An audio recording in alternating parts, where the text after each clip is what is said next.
When Trump talks about imposing tariffs, what is it going to do? First and foremost, it's going to make American goods more expensive for Americans. His big weapon is what to do with oil, because America exports 40% of its oil from Canada. If Trudeau wanted to go nuclear, he could block oil exports. If you have a trade war that is, hitting Americans hard in the pocket, hitting Canadians hard in the pocket, straining political relations. And you think, for what? What does victory look like at the end of all this? What is it that will bring peace between the United States and Mexico? Before you watch today's episode, we want to remind you that tickets are on sale for the newsagent's live shows with HSBC UK. We're kicking off our tour at Birmingham Symphony Hall on February the 17th. Then we're off to the Bridgewater Hall in Manchester, that's on February the 24th, and finally to Usher Hall in Edinburgh on March the 11th. Head over to Global Player to get your tickets for any of those dates. The link will be in the description below. We're really excited to see you there.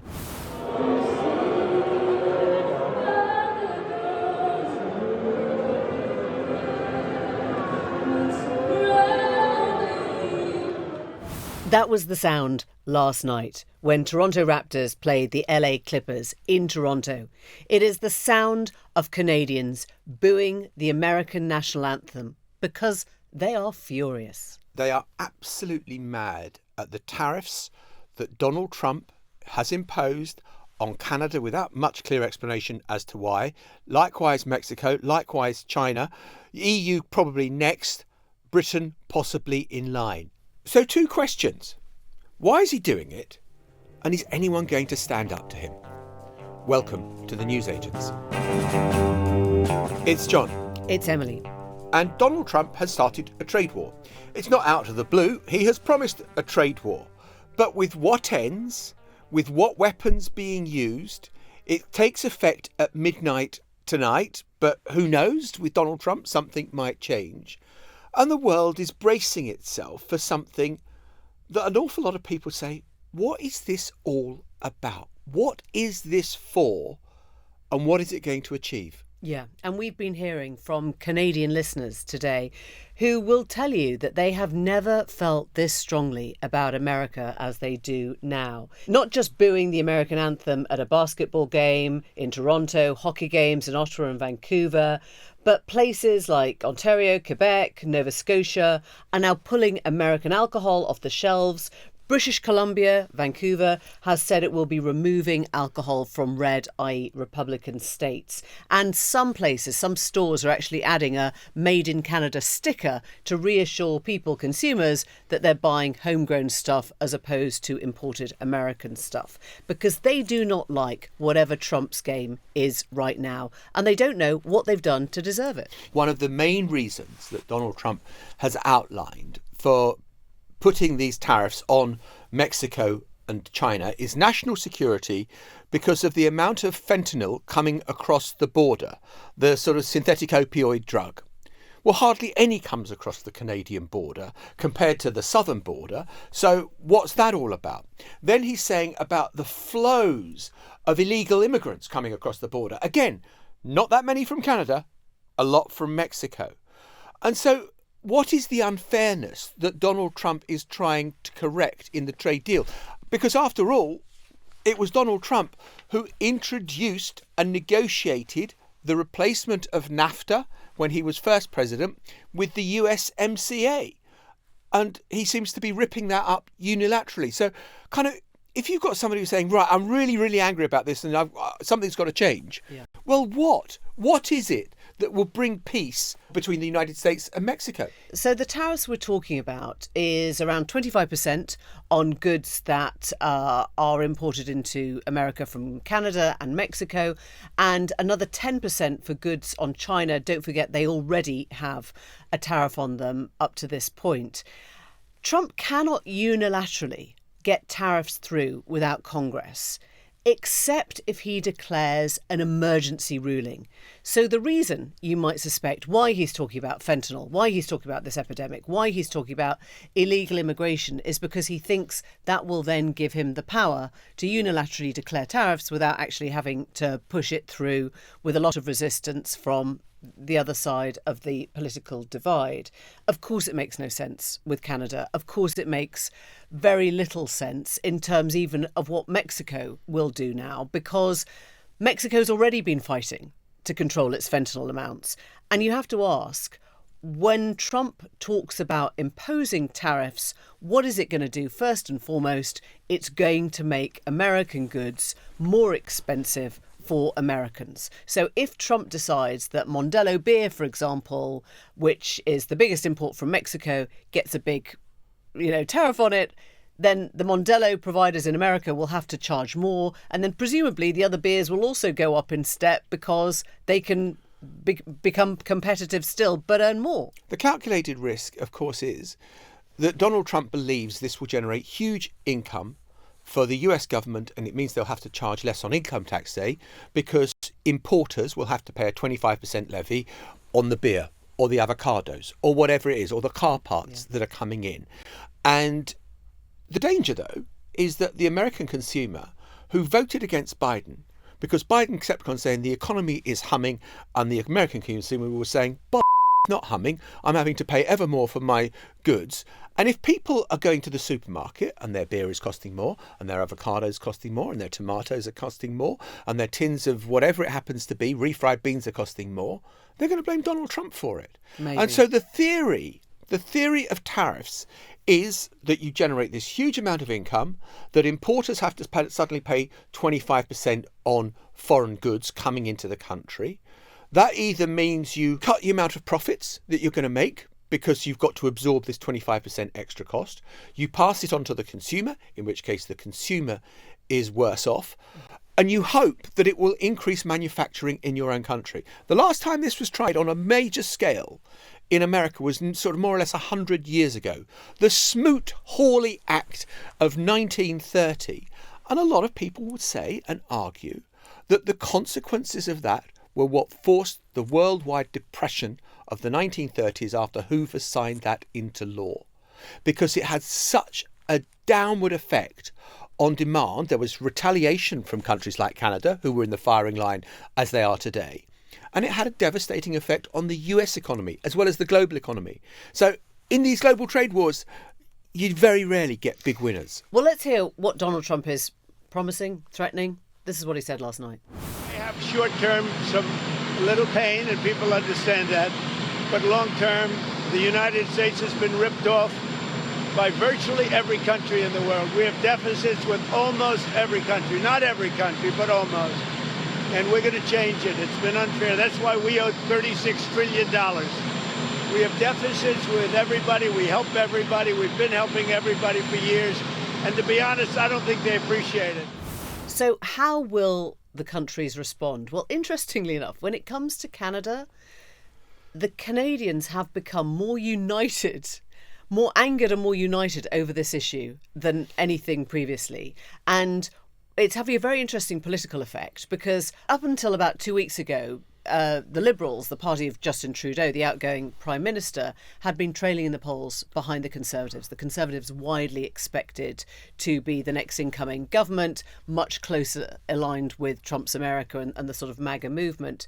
Since this began, the Liberals have closed the gap by 11 points between the Conservatives and the party that is now in government.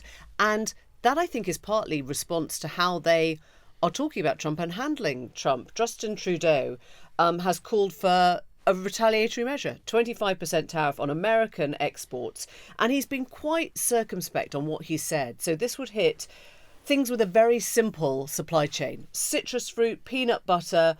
They won't put them on cars. They won't put them on trucks. They won't put them on manufactured goods, which would then hurt Canada more than America. His big weapon is what to do with oil, because America exports 40% of its oil from Canada. If Trudeau wanted to go nuclear, he could block oil exports. But he's very aware that this would end up hurting Albertans, who supply like 97% of America's oil, and that would actually end up having a bigger effect on Canada than America. So they're kind of using pretty tough language, the Canadians, but trying to be circumspect. And this is his response to Trump earlier. We don't want to be here. We didn't ask for this. but we will not back down. The coming weeks will be difficult for Canadians, and they'll be difficult for Americans. The level of cooperation, the level of effective partnerships between our two countries that have been established over decades and generations means that this trade action by the Americans and our response is going to have real consequences. That's Justin Trudeau, kind of real, more in sorrow than in anger that he's having to do this. America's great strategic strength has always been this kind of very rich land with thousands of miles of Pacific Ocean on one side, thousands of miles of Atlantic Ocean on the other side, and sandwiched between two very friendly countries of Mexico and Canada. And Donald Trump is engaged in an exercise of how to alienate people and lose influence. Because, you know, if you think about Canada, for example, we've often talked about the Five Eyes Agreement, which is the intelligence sharing between Canada, the US, the UK, Australia and New Zealand. How does all that continue normally if you have a trade war that is, you know, hitting Americans hard in the pocket, hitting Canadians hard in the pocket, making lives very much more difficult, straining political relations, sowing distrust? And you think, for what? What does victory look like at the end of all this? Because, you know, we have no idea. It's not like Donald Trump says, if I get the last tablet of fentanyl to stop coming across the border, then I call this off. He's not said that. We don't know. He's talked about America being ripped off, and in the context of the European Union, which is the next place we ought to be looking at and talking about, is that, you know, he's saying that it's an atrocity. Atrocity. Now, what is the atrocity? Is the atrocity that the EU have got barriers to American goods that aren't there for European goods? No. It's just that Europeans are not that keen on buying American cars. We haven't got the streets to fit them in. And whereas Americans really like Mercedes and really like BMWs and really like Volkswagens and other European cars. And so I kind of think it's not the atrocity is not that there is some unfairness in the rule book. The atrocity in Donald Trump's eyes is that people don't want American goods as much as they should. And you've got to have them if you don't want a trade war with us. One of the questions you asked at the beginning was who's standing up to Trump? And actually, James Gorn, who was the Canadian who messaged into us, was saying, come on, you guys. I mean, not us, but, you know, the UK. If the UK isn't standing by Canada over this, why is your king our head of state? You know, where is the allyship? Where is the kinship? The person who has raised his voice in the last half an hour, curiously, is the man you always call the turtle of American politics. You know, he keeps his head down quite a lot in his shell and occasionally pops up over there. Mitch McConnell. He's told US television that the decision to impose tariffs is a mistake and it will drive the cost of everything up. It will be paid for by American consumers. Mitch McConnell came out the woodwork last week to vote against the confirmation of Defence Secretary Pete Hegseth, the Fox News anchor, who kind of was also a veteran. And now he's the voice that says, don't be economically illiterate over this. This is actually going to cost you more. But the truth is, there are very few people. I mean, Mitch McConnell's standing down in November. You know, he's kind of done pretty much. He's 82 and he's on his way out. And so I think he's becoming the new Mitt Romney, you know, the one voice who's saying, before I go, I'm going to tell it as it is, tell it as I see it. But truthfully, no one is really in Trump's way this time round. So they're not in his way. But if the stock market tanks, which is one of the metrics that he absolutely believes in. He was always talk about when stock prices were rising during his first term and they were going to record levels, and he absolutely bought into all of that. If stock prices tank because of what he's doing, and American consumers are paying more for gas at the pumps or for food at the grocery store, and his popularity ratings go down as a result of it, I think he will ditch this fast, because I think that it will then seem to be a risk that has not paid off. But at the moment, he's all in. And, you know, you raised the question a moment ago of solidarity. I feel that if Keir Starmer is like I used to be at school when I hadn't done my homework and I was terrified that the teacher might ask me a question, you just keep your head down and hope you don't get noticed. Be the grey man. Be the grey person at the back of the room that no one is going to notice. And I think that British policy at the moment is to do whatever you can. Keep your head down. try not to get noticed, and let's hope that we're not in Donald Trump's crosshairs Except not even right that, now. Not even that works, though, because we get the knock-on effects. Of If course. Canada goes into recession, if Mexico goes into recession, Yeah. if there are tariffs imposed on the EU, then essentially we will still suffer. The National Institute for Economic and Social Research estimated last month that a global trade war would generate demand for US dollars and could lead to sterling depreciating by around 10 to 15%. So that would increase the price of UK imports and contribute to higher inflation here. So without us doing anything, even hiding at the back of the classroom with our undone homework, we are still in a position where we are going to suffer. And so we've started this episode talking about what's happening in Canada and Mexico and China. It really does wash up on these shores as well. The idea that that somehow there are certain geographies in the world that are completely going to be immune and safe from all of this. Yeah. Once these things start,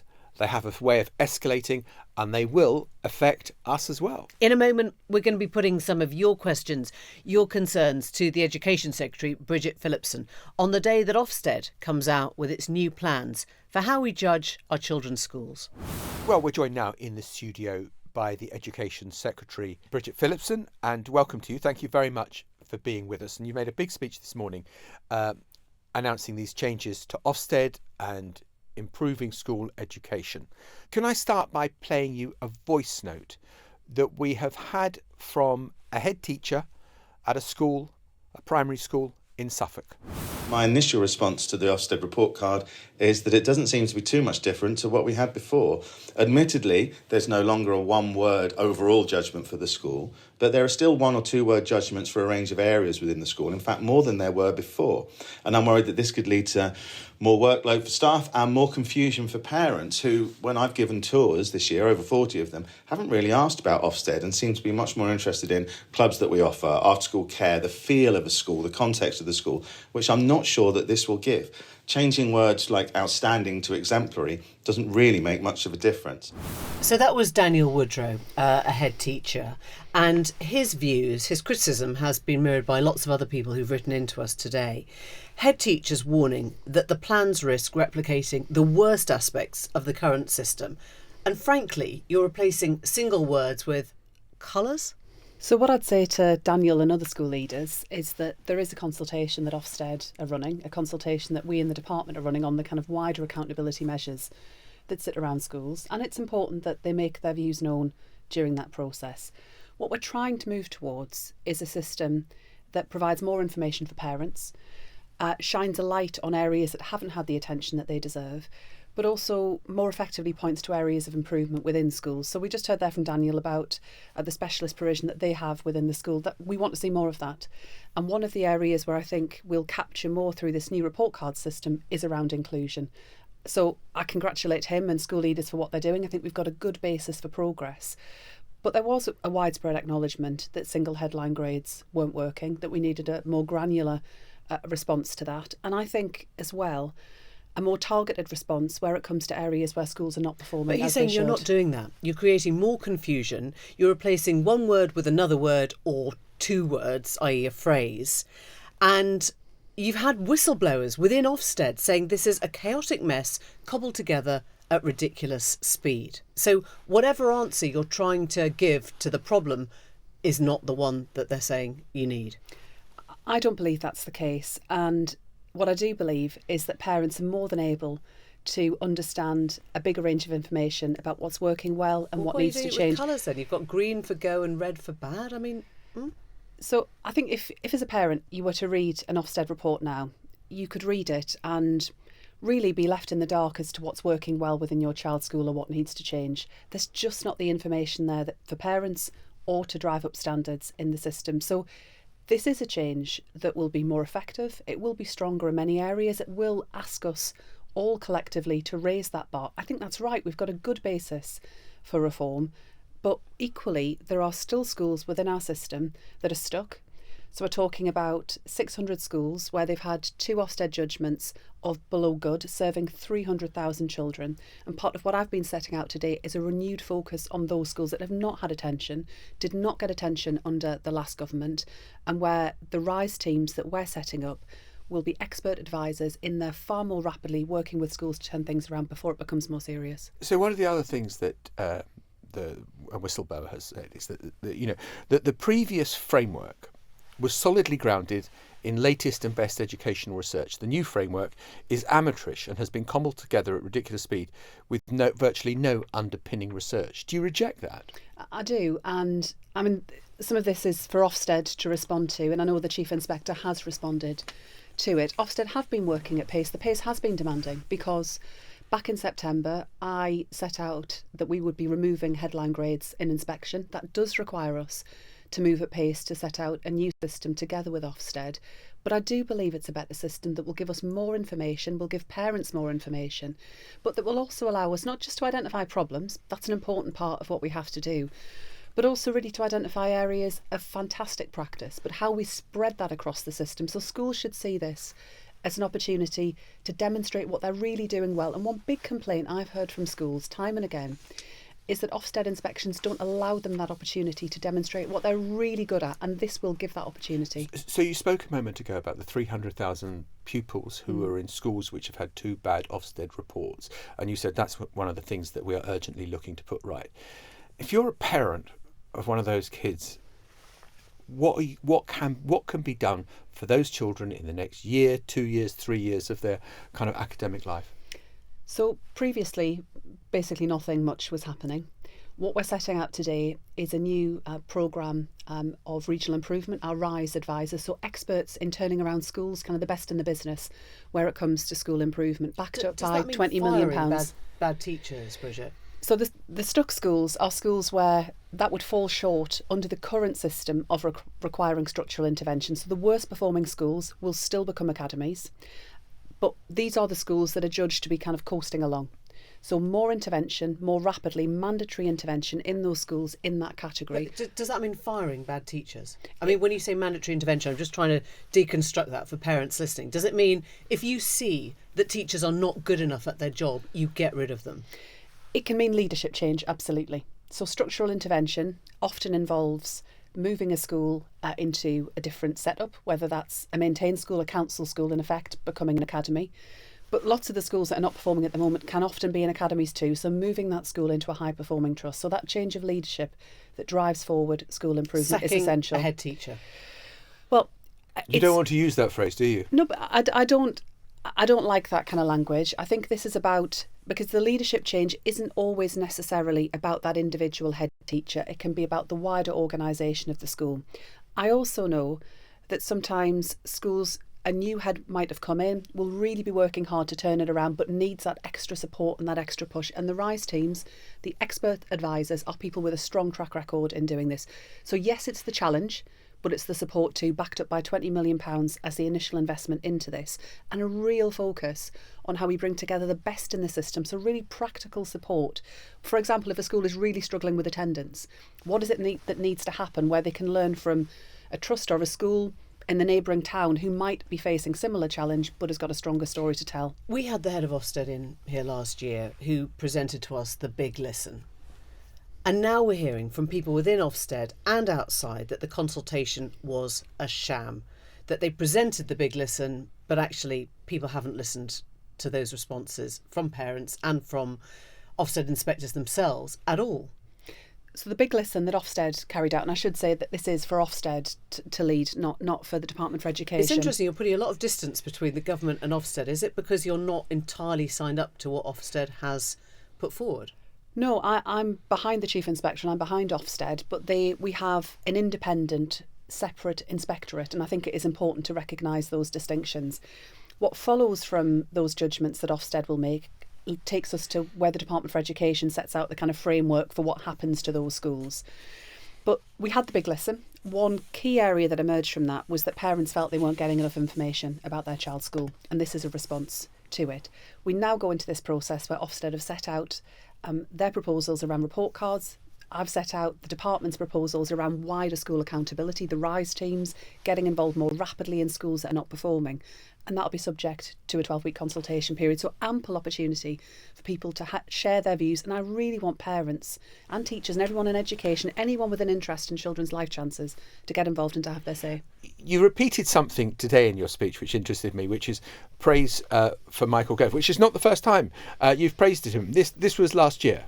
What Michael Gove brought to education, for all of our disagreements about many of the approaches that he took, was a sense of energy and drive and determination about education being central to national life. He has not been quite so flattering about you. He said, in terms of your policy towards academies, it's been that rare thing, an unqualified public policy success that has demonstrably transformed children's lives for the better, and almost every element of that cross-party consensus for reform and improvement is now being dismantled. Each of the individual bricks is being taken out by this Labour government, and it's a tragedy.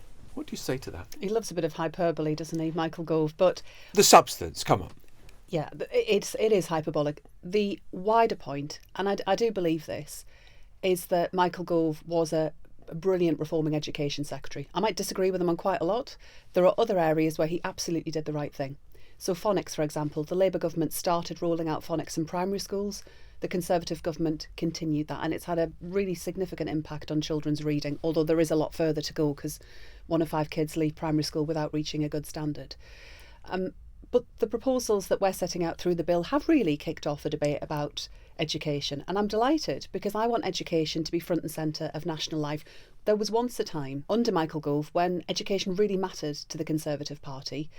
He left the Department for Education, and what followed was a lack of focus on what needed to happen, too much drift, a disadvantage gap that is persistent, too many of our children not leaving with the education that they deserve. The point he's making is that the strategy and the policies he put in place are being destroyed by changes that you're making now that you do not need to. We heard from a parent who said the only achievement of the last 14 years of government was improvements to school. My children's schools are outstanding academies. I'm appalled that Bridget Phillipson's reversing the enablers with no white paper, no consultation, just ideology. In other words, you do not need to fix this. It's working well.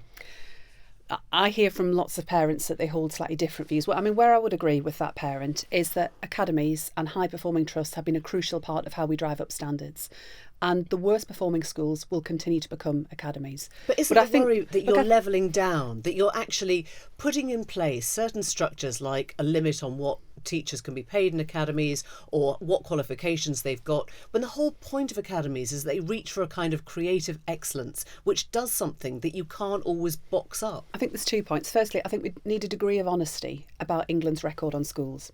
So there's an awful lot to be proud of. And that builds on, I would say, 30 to 40 years of reform, whether it was Kenneth Baker in the national curriculum, whether it was then the introduction of Ofsted under David Blunkett, the changes that we saw around the literacy hour and the numeracy hour, and then Michael Gove and phonics.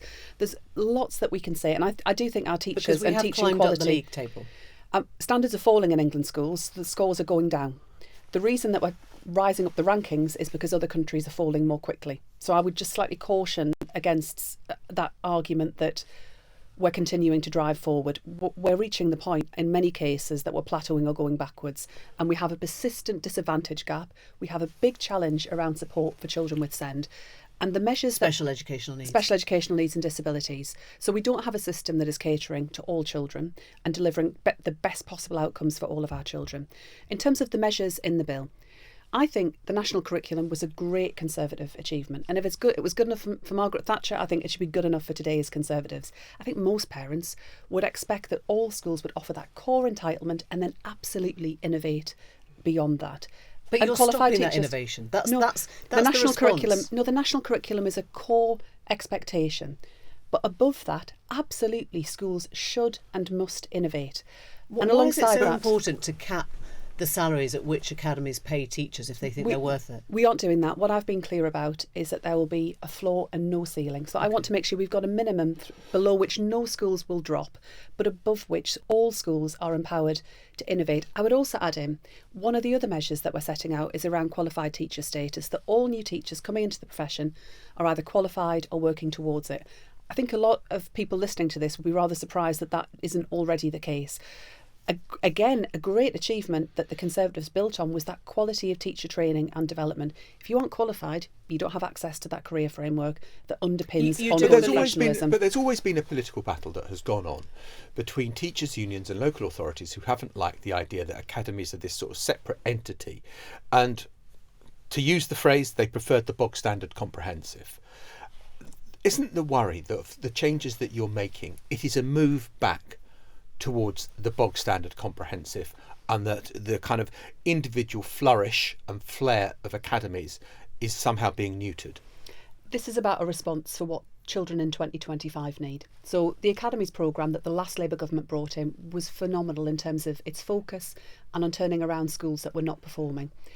We're in a very, very different system right now, and I think all parts of the system need to work together better. That's councils and trusts. Trusts do fantastic work. Academies have been so important to driving up standards, and I hold no torch for what came before. When I grew up, there were lots of pretty rubbish schools that were run by local councils who showed absolutely no interest and had very low expectations in the lives of working class kids, and driving up standards for those children was something that the Conservatives were involved in, that Labour was involved in. But can I put it to you that you could be a trained teacher and a rubbish teacher, and you could be an untrained teacher and an absolutely inspirational teacher? You might have a gift of sharing your love and your passion for your subject with kids, with children, in a much more far-reaching way, without necessarily having a teacher training course. Absolutely, and there are lots of routes into teaching. So you can start as an unqualified teacher and be put through the training qualification by your school, by your trust. Lots of people do that already. There are various schemes that support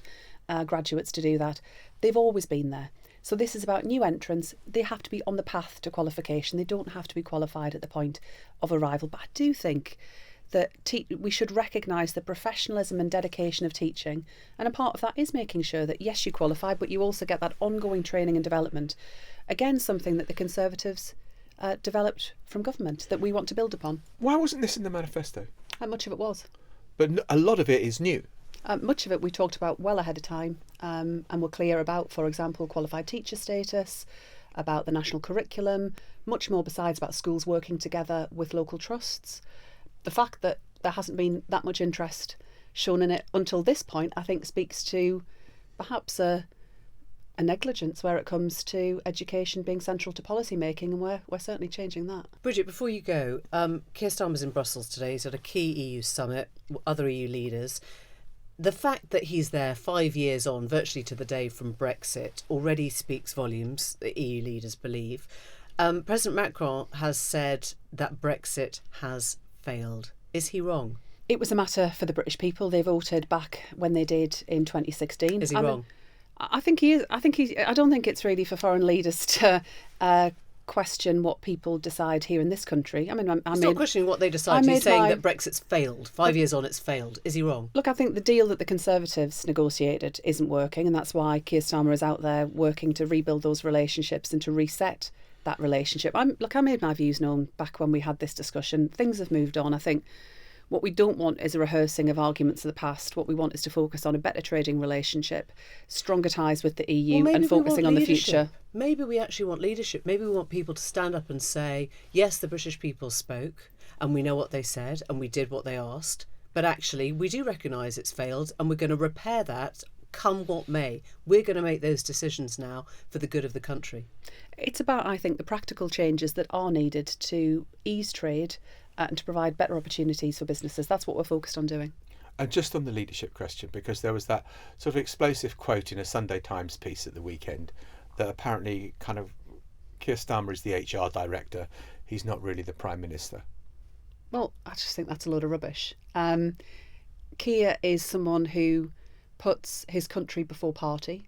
I think is a fantastic Prime Minister and is focused on delivering, both improvements in living standards and turning around our country's fortune. So I don't know who on earth thought it was, a wise thing to say that, but I profoundly disagree. Bridget Phillipson, thank you very much indeed. Thanks for coming in. Thank you. Before we go, it is 2:30 in the afternoon and the US markets have just opened. And as we know, Donald Trump likes nothing more than the markets to be rising so that he can say it's all down to him. Well, that's not the way the markets have opened. The S&P 500 is down 102 points. The Dow is down 561 points. And so it goes on. The Nasdaq down 423 points. Yeah, that's about 1.7% for the S&P, 2% for the Nasdaq. Obviously, these are the kind of drops that could be reversed.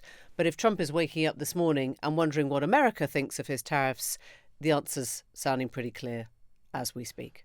Not that good. We'll be back tomorrow. See you. See you then. The Newsagents. This is a Global Player original podcast.